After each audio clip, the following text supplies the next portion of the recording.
सूरज ढलने लगा था जब इंडियन एयरलाइंस की फ्लाइट 814, एक एयरबस A300, नेपाल के त्रिभुवन इंटरनेशनल एयरपोर्ट के रनवे पर थी। 24 दिसंबर 1999, क्रिसमस की पूर्व संध्या, और उसमें सवार 178 यात्री छुट्टियों के लिए बहुत उत्साहित थे। टेक ऑफ के कुछ ही मिनट बाद पिस्तौल और हथगोले से लैस 5 आदमियों ने कॉकपिट में धावा बोल दिया। फ्लाइट को शाम के समय नई दिल्ली एयरपोर्ट पर पहुंचना था, लेकिन उड़ान भरने के थोड़ी देर बाद ही उसके हाईजैक होने की जानकारी मिली। डर से केबिन में चीख पुकार मच गई, क्योंकि नकाबपोश और चिल्लाते हुए अपहरणकर्ताओं ने यात्रियों और चालक दल को चुप करा दिया।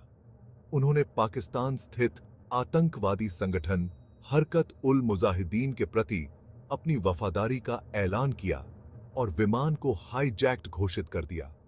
अपहरणकर्ताओं ने बंदूक की नोक पर विमान के संचार तंत्र पर नियंत्रण कर लिया और उड़ान का रास्ता बदलने की मांग की। उनका गंतव्य लाहौर, पाकिस्तान। विमान में माहौल तनावपूर्ण था। हवा में एक अजीब सा डर था। क्रिसमस की पूर्व संध्या का उत्साह गायब हो गया था। उसकी जगह जान के डर ने ले ली थी। जैसे ही हाईजैक्ड विमान पाकिस्तानी हवाई क्षेत्र के पास पहुंचा, एक तनावपूर्ण स्थिति पैदा हो गई। अपहरणकर्ताओं ने लाहौर में उतरने की अनुमति मांगी, लेकिन पाकिस्तान ने इनकार कर दिया। ईंधन कम होने के कारण विमान इमरजेंसी रिफ्यूलिंग के लिए अमृतसर, भारत की ओर मुड़ गया। अमृतसर हवाई अड्डे पर अफरा तफरी मच गई, क्योंकि सुरक्षा बल जवाबी कार्रवाई के लिए जूझ रहे थे। बचाव के किसी भी प्रयास से सावधान अपहरणकर्ताओं ने यात्रियों को बंधक बनाए रखा। 2 घंटे के तनावपूर्ण गतिरोध के बाद अमृतसर में वो काम भी नहीं हो पाया जिसके लिए इसे उतारा गया था। फिर अपहरणकर्ताओं ने पायलट को विमान लाहौर लेकर जाने के निर्देश दिए। पाकिस्तान ने अपनी रनवे की लाइटें बंद कर दी, जिससे लाहौर अंधेरे में डूब गया। अपहरणकर्ता विमान को अपने अगले लक्ष्य दुबई, यूएई की ओर ले गए। दुबई का माहौल अमृतसर के तनाव से बिल्कुल अलग था। अपहरणकर्ता रिफ्यूलिंग के बदले में दुबई में 176 में से 27 बंधकों, जिनमें ज्यादातर महिलाएं और बच्चे थे, को रिहा करने के लिए तैयार हो गए। भारत में राहत की सांस तब ली जब परिवारों ने उम्मीद की पहली किरण देखी। यह रिहाई एक दुखद जीत थी, जो इस बात की याद दिलाती थी कि 100 से ज्यादा जिंदगियां अभी भी फंसी हुई हैं। यूएई के अधिकारियों के साथ बातचीत बेकार साबित हुई और 4 घंटे के गतिरोध के बाद अपहरणकर्ताओं ने पायलटों को वापस कॉकपिट में जाने के लिए मजबूर किया। जैसे ही विमान रात के अंधेरे में वापस उड़ा, उसका गंतव्य अनिश्चितता में डूबा हुआ था। एक राष्ट्र की उम्मीदें उसके साथ उड़ान भर रही थीं। दुनिया ने देखा, क्योंकि हाईजैक किया गया विमान 814 अंधेरे में गायब हो गया था। हाईजैक्ड विमान आखिरकार कंधार, अफगानिस्तान में उतरा, जो उस समय तालिबान शासन के अधीन था। थके हुए और भयभीत यात्री टारमैक पर उतरे। वे अब एक जटिल भू राजनीतिक खेल में मोहरे थे। अपहरणकर्ताओं ने भारत सरकार के सामने कई जेल में बंद कई आतंकवादियों की रिहाई सहित मांगों की एक सूची रखी। अपहरण एक पूर्ण अंतर्राष्ट्रीय संकट में बदल गया था। भारत के सामने एक कठिन दुविधा थी: अपने नागरिकों की सुरक्षा बनाम आतंकवादियों के आगे झुकने की खतरनाक मिसाल।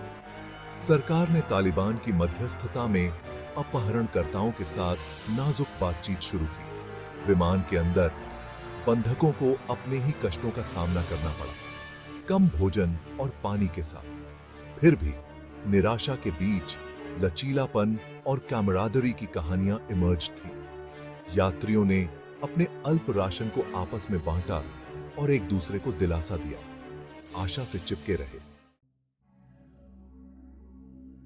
जैसे जैसे दिन हफ्ते में बदलते गए, संकट ने भारत को सामूहिक चिंता की स्थिति में जकड़ लिया। देश ने अपने टेलीविजन स्क्रीन पर नाटक को देखा। मोमबत्ती की रोशनी में प्रार्थना सभाएं आयोजित की गईं, प्रार्थनाएं की गईं और हॉस्टेजेसों के परिवारों ने एक हताश निगरानी बनाए रखी। बढ़ते दबाव का सामना कर रही भारत सरकार ने खुद को एक कोने में फंसा हुआ पाया। अपहरणकर्ताओं ने एक भयानक अल्टीमेटम जारी किया। उनकी मांगों को मानो या गंभीर परिणाम भुगतने के लिए तैयार रहो। 31 दिसंबर 1999 को 7 दिनों की बातचीत के बाद अपहरणकर्ताओं ने 3 आतंकवादियों के बदले में शेष हॉस्टेजेसों को रिहा कर दिया। जैसे ही मुक्त बंधक घर लौटे, देश जश्न में डूब गया। लेकिन खुशी एक कड़वे एहसास के साथ मिली, क्योंकि आतंकवादियों के साथ बातचीत करने के फैसले ने राष्ट्र के मानस पर एक गहरा घाव छोड़ दिया। IC-814 का अपहरण आतंकवाद के खिलाफ भारत की लड़ाई में एक महत्वपूर्ण क्षण था। सरकार को संकट से निपटने के लिए कड़ी आलोचना का सामना करना पड़ा। इस घटना ने भारत के सुरक्षा तंत्र की प्रभावशीलता पर देशव्यापी बहस छेड़ दी। केंद्रीय जांच ब्यूरो ने साजिश का खुलासा करने के लिए पूरी जांच शुरू की। जांच में अंतर्राष्ट्रीय संबंधों के एक जटिल जाल का पता चला। कई गिरफ्तारियों के बावजूद कई महत्वपूर्ण प्रश्न अनुत्तरित रहे। अपहरण ने हवाई अड्डे की सुरक्षा में खामियों को उजागर किया, जिससे एक व्यापक बदलाव आया। इस घटना ने भारत और पाकिस्तान के बीच तनाव को और बढ़ा दिया, जिससे उनके रिश्ते पर एक लंबी छाया पड़ गई।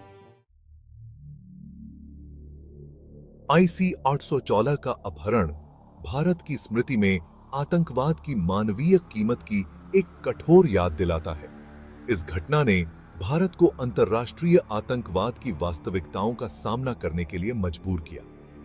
इससे आतंकवाद के प्रति भारत के दृष्टिकोण में एक बड़ा बदलाव आया, जिससे सरकार को अपने सुरक्षा तंत्र को मजबूत करने के लिए प्रेरित किया गया। इस घटना ने कठोर आतंकवाद विरोधी कानूनों की आवश्यकता पर एक राष्ट्रीय बहस छेड़ दी।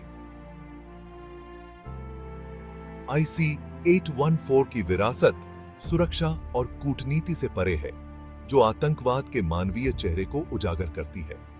यात्रियों और चालक दल द्वारा प्रदर्शित साहस और लचीलापन अदम्य मानवीय भावना का प्रमाण बन गया। अपहरण एक अनुस्मारक के रूप में कार्य करता है कि आतंकवाद के खिलाफ लड़ाई के लिए अटूट दृढ़ संकल्प और न्याय के प्रति प्रतिबद्धता की आवश्यकता होती है।